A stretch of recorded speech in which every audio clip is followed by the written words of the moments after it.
Hello everyone, and welcome back to Spiel. I'm going to get started on the zombie level today, scared to death. Might even be some spook cats, undead at least. And before we begin, I want to show off some new armor that I've got. The other day, got some of the best players in the guild together, bought a shadow key, opened a shadow lair, and I did my first shadow lair at any rate. For those not au fait with the concept, they are the hardest missions in the game. They take all the ordinary bosses and make them hard mode, and I got some cool stuff out of it. I've got... actually I better take off the hat, but you won't be able to see any of it. I've got... the Snabelax cap, which is cool, if unoriginal. Everybody in Haven wears this damn thing.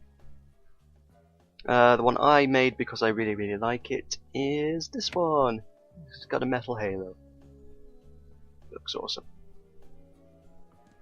And they're both shadow resist helmets, which is kind of one of the crucial bits of armor I still didn't have. So now I've got two of them. So with that completed, let me put on the appropriate gear for the level. We shall go forth. Oh, in fact, the armor I'm wearing is from the Guardian armor pack, which recently went on sale. It is still on sale in the Steam sale, but for twice as much as it was like a week ago. It was like £7, and for that price with a load of CE and keys and stuff, couldn't really complain. Anyway, what I want to talk about today is YouTube's Content ID system, because it's something I've been somewhat involved with a little bit in the last week. People following the Vex Super Hostile series, of which I know there aren't many. I know Minecraft's a bit overplayed at this stage. The grand finale of it, the last one, episode 16. Ow. And I'm poisoned. Great. The grand finale, I did some cool messing about with TNT and the 1812 Overture a bit. And well, the 1812 Overture has been around for a while. I would assume 1812 was the year it's made. It's certainly been around since that kind of period, at any rate, even if not that exact date. I'm not up on the subject. Can you tell?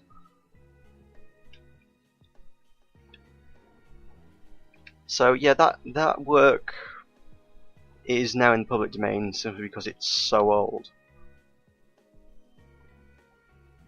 I don't know if certain recordings might not be in the public domain. Certainly the version I used was. I explicitly went out of my way to go and get a version from Wikimedia Commons. The version I got was recorded by Skidmore College Orchestra, released into the public domain by them, and subsequently posted on Wikimedia Commons. Being public domain, I'm under no obligation to even credit them, much less pay any kind of royalties for it. However, I will credit them because that's a friggin' awesome thing to do. So, thank you Skidmore College Orchestra for doing that. The problem with that one is that immediately upon posting it and the edited down finale segment, I'm going back the way I came, immediately upon posting that, YouTube flagged it up as containing content owned by one or more copyright owners. Well, that's patently untrue.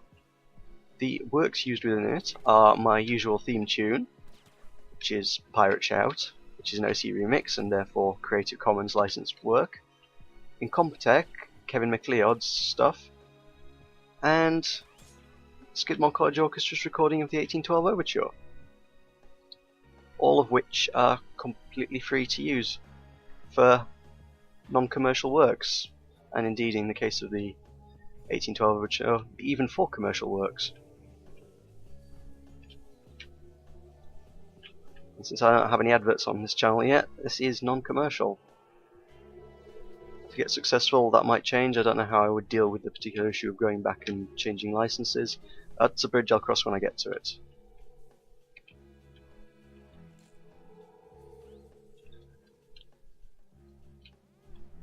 Oddly enough, Vex, the creator of the Super Hostile maps, tweeted about this topic earlier in the week as well, and mentioned that he refuses to use music of any kind in his videos just because the content ID system is so bloody finicky and often flags stuff like that up. He linked to a video by one Adam Buckley, which he seems to be a reasonably successful YouTuber. I don't know if he's widely known. Some people might know his work. He just seems to... he's one of these angry rant type of people. He seems to make a living out of talking angrily into the microphone for 5 minutes at a time.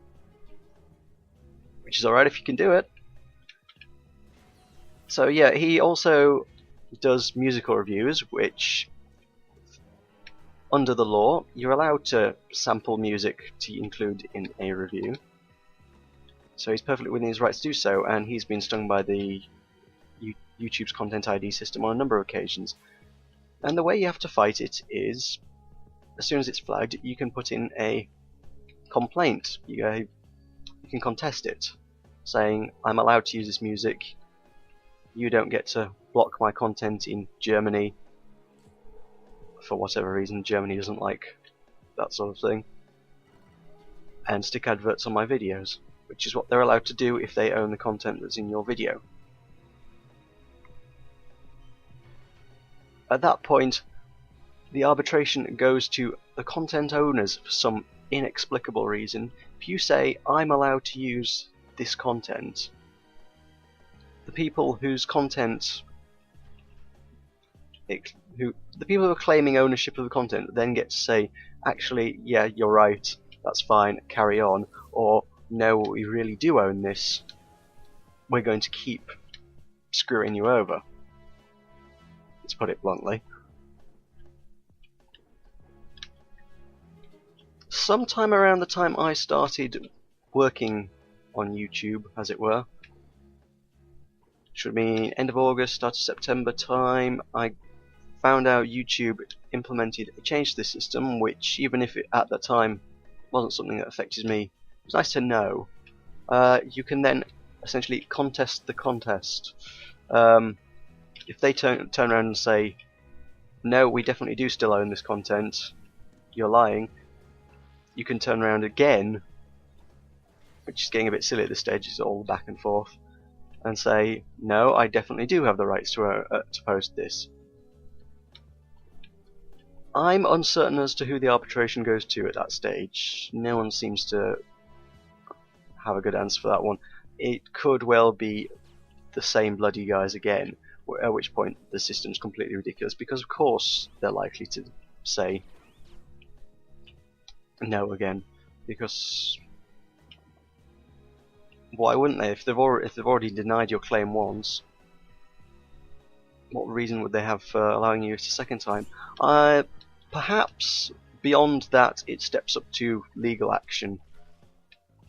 So I know certainly if they deny your claim a second time, you get a copyright infringement strike against your account, which means you are a noted copyright infringer, and you end up with penalties like not being able to upload videos over 15 minutes long and stuff, and it's not pretty and it's not great if you're trying to make any kind of living or career or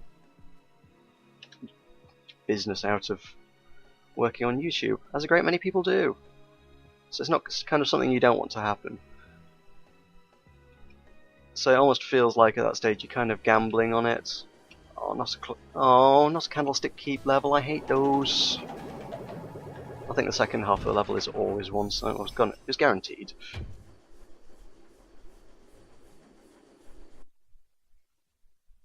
So yeah, the second time around it feels like you're gambling with your channel. You're saying, do I trust you to not ruin my entire YouTube career for the sake of getting this removed? And a lot of people will probably, at that stage, fold and say, no, it's alright, fine, have your adverts on my video. So you don't get a strike against your account when that happens. You only get the strike the second time around.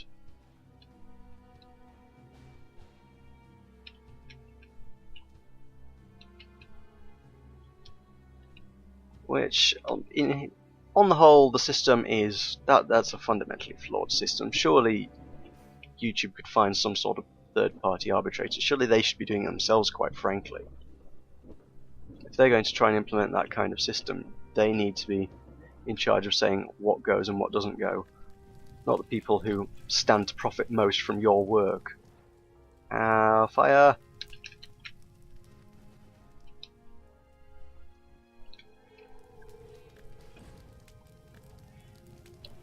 Quite frankly, if... Oh, nuts. I knew this was going to happen at some point in this level. Always does. I don't watch what I'm doing because I'm busy talking, and there's a lot of nasty stuff flying around. Well, huh? Okay. That's a little weird.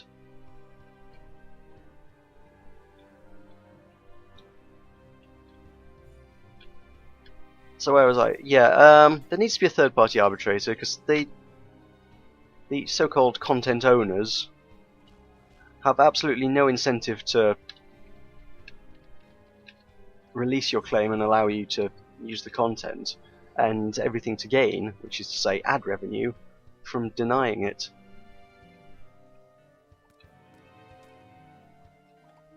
I'm wondering if you guys are going to be able to see this video. It's incredibly dark on my screen.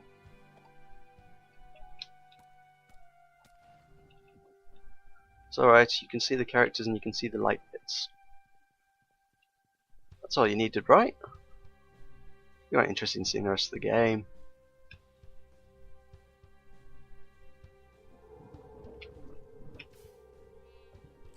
On top of this, the system seems as though it could very well be flawed because of stuff like my recording, which is very, very obviously public domain, coming up. Either some company has maliciously, or perhaps not, some company has, for whatever reason, let's say, decided...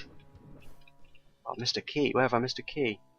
Some company has decided that they want to add that particular recording of the 1812 Overture to YouTube's Content ID system, and thus profit from it. Ow. Should have shielded.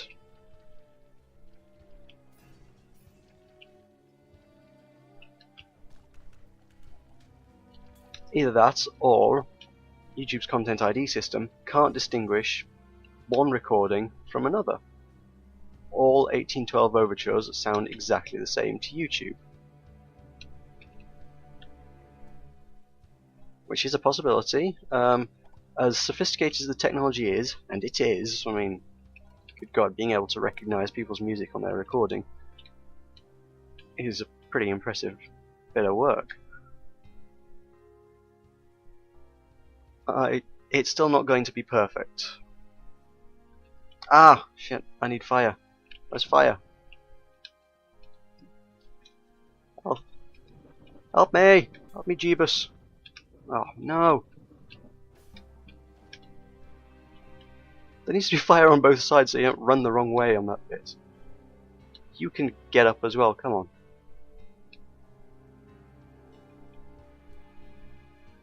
Right, I need healing. It's not the first time these sort of issues of false identification have come up as well. There's a story I read on Kevin McLeod's website, incompetech.com, before, of a company that was making a self-hypnotism video and used his music as sort of backing music. Nothing inherently wrong with that. That's precisely what the music was made for. Well, not precisely, but one of the reasons. Precisely how the music was meant to be used at any rate. However, the company that was making it made a CD of it. Ow. Stop trying to charge attack everything. And being a CD, the CD had a Ow! The CD had a publisher. I'm making a right meal of this mission.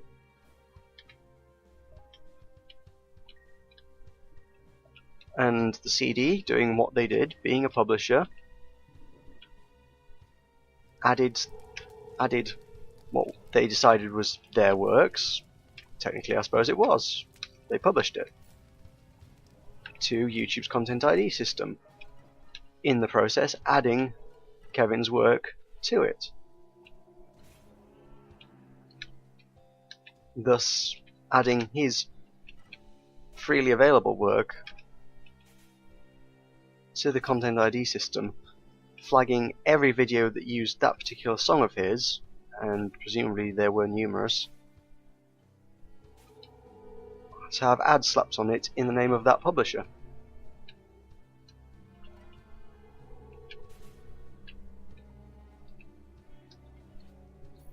I gather he managed to fight and take that and get that one resolved. Fortunately, YouTube, I think, are willing to work with people who have been wronged by the system.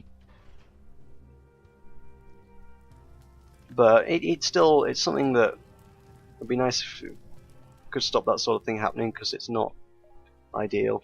It's hurting the people who are making content for YouTube, and therefore hurting YouTube itself, I would say. It's a system that the concept's good, the execution needs some improvement. Oh hey, he's back. Hello. Can you try not to get eaten this time? Yeah, cheers.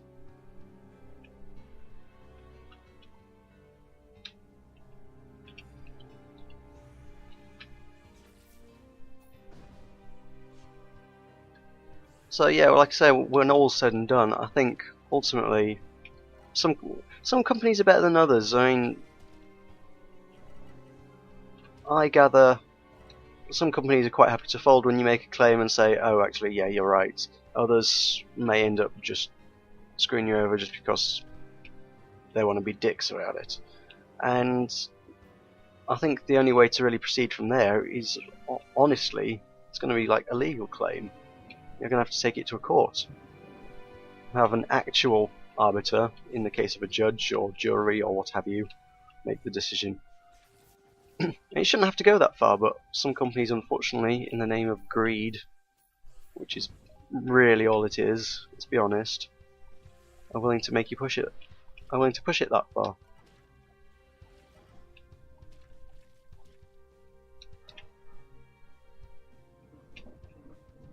And that is a terrible shame. Stifling creativity. How do I get this door open? Let's re-switch somewhere.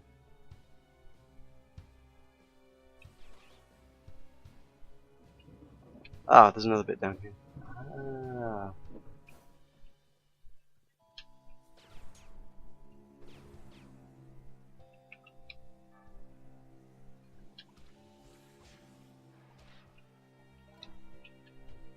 That is, ow. That is more or less everything I had to say on the subject. I shall throw a link to the video Vex linked, Adam Buckley, somewhere around here. And you can go and watch him for yourself. Quite entertaining. I spent a while watching a few of his videos last night. I do enjoy the whole angry ranting type of thing. What can I say? I'm a fan of Yahtzee and Total Biscuit.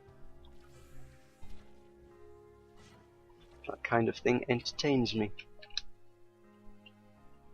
I'm clearly not the only one, otherwise it wouldn't be something everybody was doing.